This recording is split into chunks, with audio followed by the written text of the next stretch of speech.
Have you ever had a bad client that causes sleepless nights, or you just cringe every time they call? Or maybe they just regularly frustrate you to no end? Then you know the pain of having a bad client too. Over the years, we've avoided some bad clients, accidentally let some bad clients in the door, and we've even had some great clients that turned into, well, I don't know, less than desirable clients. So how did we deal with them and get better at stopping them from ever becoming a problem? Well, over the past 20 plus years of serving clients, we've developed tactics and strategies to help our company run smoother, more profitable, and weed out the truly bad clients, and even a bunch of the so-so clients, so we could run faster together as a team. In this video, we're going to take a little more time so we can really give you an insight into our process and share some stories that will hopefully allow you to see how we actually apply all of this information. So let's dive in. We actually break it down into two key parts. The first is the process and steps we take, and then the second is the attitudes and perspectives we have during the process. Before we go any further, let's define what we mean by bad clients. You probably know this if you've had difficult clients in the past, but there is a huge impact on your company. They suck the life out of you and your team. They take up more time, they're hard to please, they demoralize you, they absolutely diminish your passion. And over the long term, even your provision, because they cost you time and energy that you could be investing elsewhere. So a really good story of a bad client that we had at one point was one doctor who came in, and we worked with a lot of doctors for a period of time, and he was, let's just say he had an ego that was bigger than himself and much of the space around him. And I think he took up half the United States, let's be honest. I mean. And he came in with this idea, right, where he said he wanted help, but what it turned out is he wanted us to do what he thought was right, even though he didn't know really a lot about marketing. And he had super unrealistic expectations. So it only took like about 4 months before we butted heads. Several times. Several times. His expectations, the way we were going through process, he didn't like it. We just didn't vet well, and all of a sudden this guy who we thought needed help really didn't want help. And in the end, when I finally had to sit down and go, look, this isn't working, and what you're saying is just wrong. Oh, that's not the thing you say to somebody who has a very strong, well-developed ego. And the relationship quickly fell apart at that point, and we were never so happy as to see that process end, because it was just a miserable process for us and our staff. An example of a really good client would be some of the clients we've had that have lasted years with great relationships. Yeah, so we have several clients that date back into the 2008-2010 timeframe. Clients where we started doing small things, built trust, and have just added services. They value relationship, they're super tight, and they have just had incredible lifetime value over the course of our relationship with them because we were able to help them and achieve what it was that they wanted us to do. And they kept on valuing us as we valued them. It became a great partnership in the relationship. That is an ideal client. So how do you determine a good client from a bad client? Well, we use a really clearly identified sales process to do that. But before we get to that, what does an actual ideal client look like? So for us, do they need help? Do they want the kind of help that we're offering? Can we actually help them? Are we positioned to help them? Can they afford to be helped by what it is that we're offering? Are they at the right stage of growth? And then, do they match our values? Do they value partnership? Are they aligned with who we are culturally? So those are the basic things that we're looking for when we're determining an ideal client. So let's talk about our 7-step sales process that helps us avoid getting bad clients in the door to begin with. It starts with the first contact. That usually starts with them contacting us with some interest or need via the phone, email, web form, sometimes in person at a party. The second step is that we set up a phone appointment with one of our experienced staff to discuss their needs in further detail. If that goes well, step 3 is that we invite them to an introductory free 60 to 90 minute meeting, either via Zoom or in person. This is a deeper conversation to assess their need and to see if we think we can help and are actually a good fit. Step 4, we do a soft proposal during this time to see if we're all on the same page about budget and scope. Step 5, if that goes well, is it leads to a formal proposal, which we present during another meeting. We try and avoid the pray and send method for formal proposals where, yeah, we want to see them face to face. We want to have conversation about the proposal. And we set ourselves up for success by not having any surprises in the stage because we've already had some conversations and outlined at least the range of budget that's needed. Step 6, we create a contract. If there's long-term work to be done, often we'll do an initial contract for phase 1 so that we can date the client a bit and make sure they're a good fit. Often for us, that's around some sort of a strategic plan. Step 7 then is we start working with them. But there's always a period of time when you're evaluating how the relationship works. You need to see if they're actually an ideal client or a bad one. And sometimes you just have to work together for a while to really know. We've seen that it can take up to a year before you know if that's actually a good fit for you and for the client long term. And if it is, we are almost always on our way to a multi-year relationship. Just as a reminder that I think it's really important to say right here, we're always evaluating and qualifying throughout the sales process, right? What I mean by this is that every step of the way, you're trying to uncover whether they are actually a good fit for you and you're a good fit for them. As you probably know, long-term clients that are a good fit are way more profitable than short-term clients. And in many ways, it's like employees that are a good fit. The longer we have them, the more valuable they are to the company, right? Absolutely. I mean, you already know it takes 1 to 2 times annual salary to replace an employee. Equally, finding new customers always costs more than continuing to serve existing clients and cross-sell, upsell, keep them happy, keep them moving forward. So that's the sales process and the steps to our sales process. Now, that gives you part of the information. The information that you want is the details, the facts, the figures. But there's a whole other side of this that is actually important, and that's kind of attitude and mindset to allow you to see other things. The relationship side, some of the things that are hidden that don't come out till later usually. One of those things is values and core values. Absolutely. So you might have somebody who looks amazing on paper and they're going to be really good for your bottom line because they've got the budget. I mean, we had this client, we have a great story about this where guy came in, sat, talked with us and was interviewing us and we were talking about all the different things this client needed and everything he was saying we could do. Everything. I mean, it was perfect. It was exactly the right fit. And then we found out who the actual client was because this guy was kind of a front person for that client. And as soon as we found out who the client was, it was like, oh no. And what was interesting about this client was they were larger than almost any of our clients, probably larger than all of our clients except one. The spend they were doing in the ad spend was $40,000 a month to start. And then there would be other stuff that came along. It all sounded really good and really tempting. It was like, this would be amazing. It's right up our alley and we could do all that. Wow, that sounds like a perfect fit. It's what we can do. We could help them. We really could provide value. They've got enough budget. Those are all great. But then as soon as they mentioned who the client was, we had done some subcontracting work for another agency years ago and had heard rumors. They would hire an agency, to use them for a while and fire them and move on to a next one. Yep.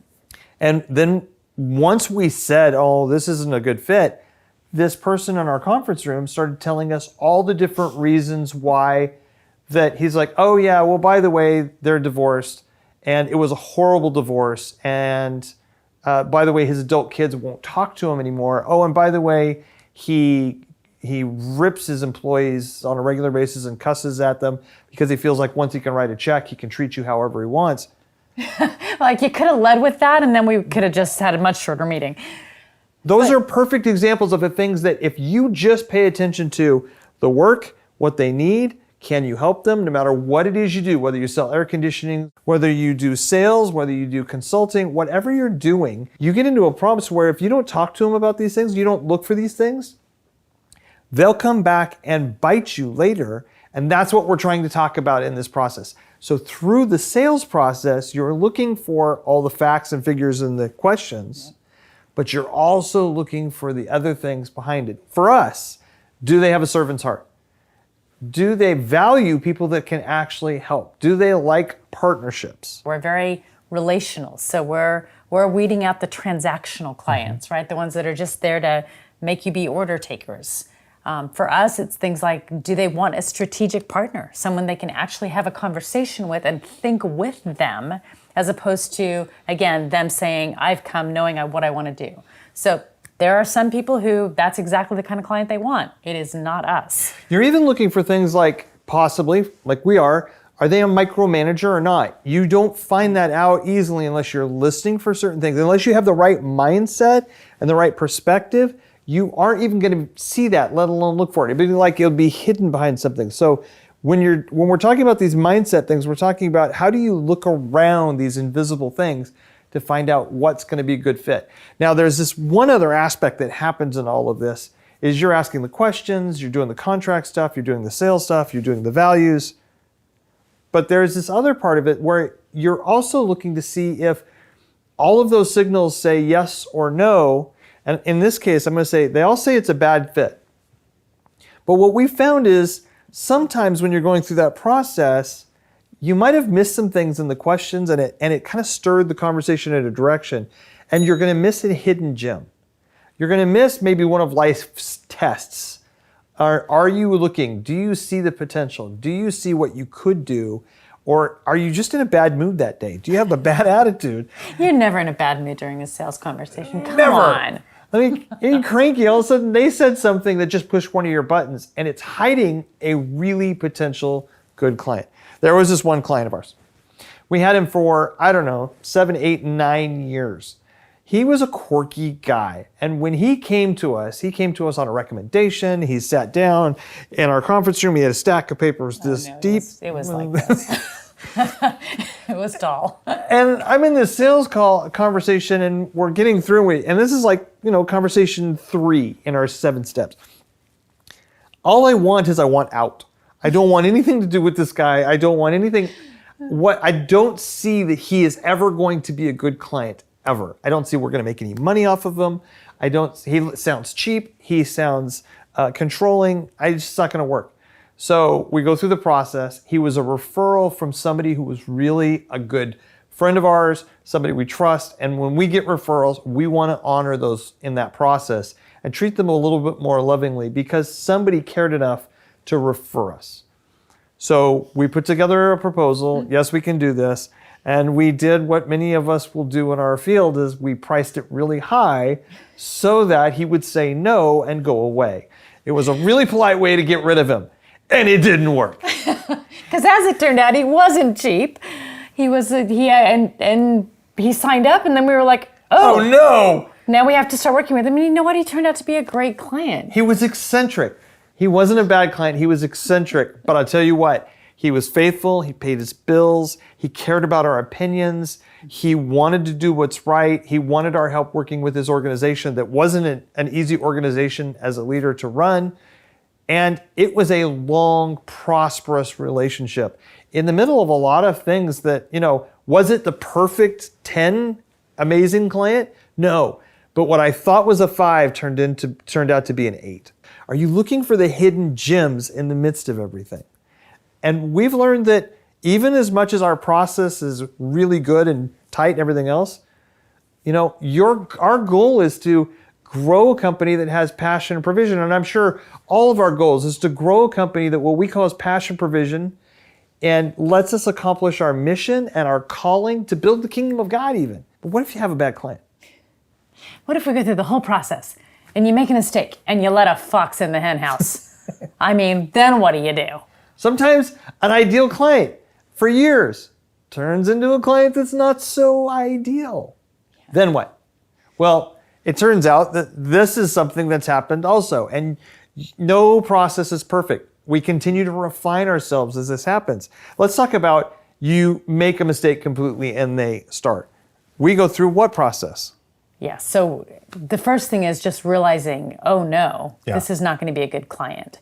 And sometimes there's an awkwardness to that, right? Where you just think, oh, first of all, I kind of got excited about the money and I got excited about this, that, or the other, but you're realizing this is somebody that 2 or 3 things in, you're like, I am never going to make this person happy.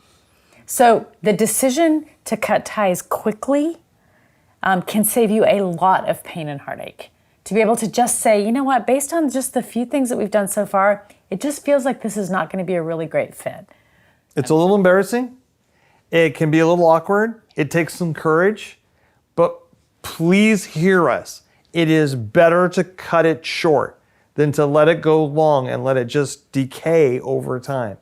And because you don't want to deal with the consequences of not only being in pain, but what if one of your employees is dealing with it over and over and you've set them up to have to suffer and they have no control and they decide to leave you because they're tired of dealing with crappy clients or crappy client. So then what turned out, what you thought was going to be a good profit at the bottom line ends up costing you more money because you're having to replace employees because they're tired of dealing with crappy clients. And you still got a crappy client. Yeah, and you still have a crappy client. So you got to cut that. Yeah. Now, what happens when a good client goes bad? How does that happen? How could it even be possible? We've had the privilege of having enough long-term clients that we have seen leadership transitions. Yeah. And one thing that's real is a lot of times leaders don't want to inherit the last person's marketing team, right? Or the last person's leadership coach or or whatever business else. coach. And so sometimes someone who's been ideal for a really long time can become less and less and less so. And so understanding how you figure out, is this worth keeping, or is it at a place where it's just degraded enough to where it's causing you more pain, it's causing them enough pain, and it's just time to politely say, you know what, this was great for a long time, but I think you're probably going to be able to get a whole lot more help in a different place. Two things will happen. Sometimes you don't catch it fast enough and it degrades and you can't save it. We've done this enough now because we do such a good job of holding on, finding ideal clients and avoiding the bad clients, that they last for years. We have clients, most of our clients last more than 5 years, which is unusual in our industry, especially the way we started our company in the marketing, because in marketing, you're lucky if the average client sticks with you 6 months. And we have these clients for over 5 years, and then many of our clients last longer than 10 years. They just continue. It's incredibly valuable. The lifetime value of the client's huge, and that's why this is so beneficial, because you spend so little time having to go find new clients, and then you're just adding clients as they come along because it's just a great process. But what has happened is over time, we've seen enough of these changes that you start to build skills and start to learn how to adapt to leadership change. How do you adapt to things that are happening? And sometimes something happens in the marketplace you just cannot control. There are deaths that happen. There are market shifts that happen. There are just things that are out of everybody's control, and it comes to a point where really everything comes to an end. And you have to be okay with that. So it's your choice. But at the end of the day, we're just going to argue ideal clients are always going to be better. One of the best ways to avoid bad clients is to understand who your ideal client actually is. And if you want help with that, we have a free download with a link in the description below.